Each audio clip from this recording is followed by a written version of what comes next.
7 straight games at home Thursday. They took on the Pacers in their first game since trading away Victor Oladipo. They still got Domantas Sabonis, though. Pacers up 3. Sabonis 23 and 15. And they still got Miles Turner. And he can do that. He had 11. Pacers up by 17. Later in the second, Malcolm Brogdon.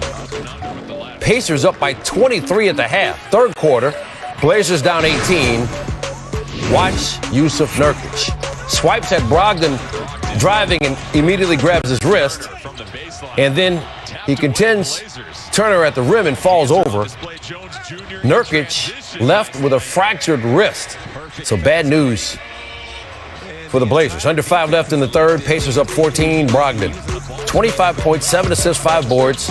Pacers by 16. Then Brogdon to Justin Holiday. Pacers up 18. Fourth quarter. They're looking to put it away. Doug McDermott. He had 16 off the bench. Got fouled, made his free throw. Later in the fourth, Pacers up by 14. TJ McConnell throws it up for Sabonis from way out there. 22 apiece for Lillard and McCollum, but not enough as the Pacers take it 111-87. When he took the Nets general manager job nearly 5 years ago, Sean Marks said he looked forward to the challenge of creating a unified culture and building a winning team. Marks inherited a Brooklyn team who had mortgaged its future for past their prime Kevin Garnett and Paul Pierce. When the dust from that deal finally settled, Marks signed Kyrie Irving and Kevin Durant. And now James Harden, who cost the Nets much of their bench and most of their future. Winning team and unified culture? We're all watching.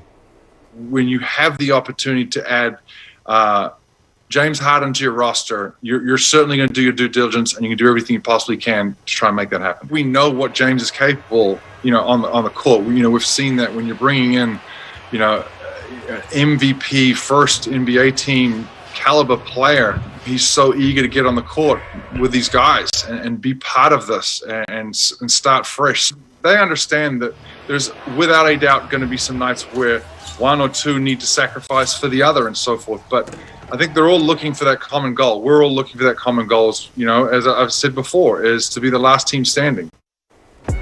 Stan, there's just one ball, right? Just one. Okay, so how are Harden, Durant, and Irving going to share it? Because over the last, and this is assuming, of course, that Irving comes back. Over the last 10 seasons, all 3 of them rank in the top 4 of usage rate in clutch time. That's the last 5 minutes of the game with the score within 5 points. I got it. You got it. No, I got it. No, he's got it. Kirk Goldsberry, he's got it on how it will work.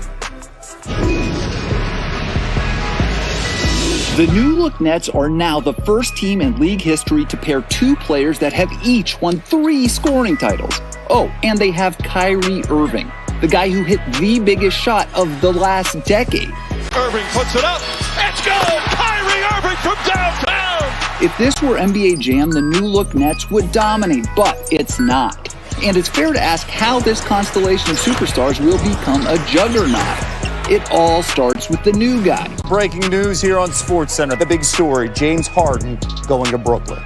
James Harden is not only the league's 3-time defending scoring champ, he's also led the league in both time of possession and total dribbles during that period.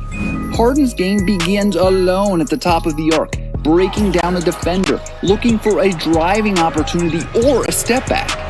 James Harden in the clutch! He's unguardable! If you help on Harden, he's going to find Irving, Joe Harris, or Kevin Durant, who are each great shooters.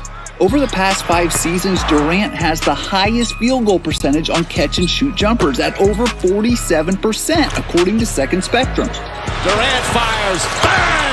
The offense will be elite, but what about the defense? They say defense wins championships for a reason, folks. Every single NBA champion since the 2003 Spurs have ranked in the top 11 in defensive efficiency. The Nets currently rank 13th, but according to Second Spectrum, Brooklyn ranks last in contest rate this season, contesting 84% of shots. In total, the Nets have allowed 197 uncontested shots this season, by far the most in the NBA. The true ceiling for this super team will be defined by how they play on the less glamorous side of the court and how much their offense has to keep up. Is Brooklyn on the TV in your house? Without a doubt. The Nets have 5 games left on ESPN networks until the second half of the schedule is released, including the Warriors. Durant's got that circled February 13th. The Rockets, Harden's got that circled on March 3rd.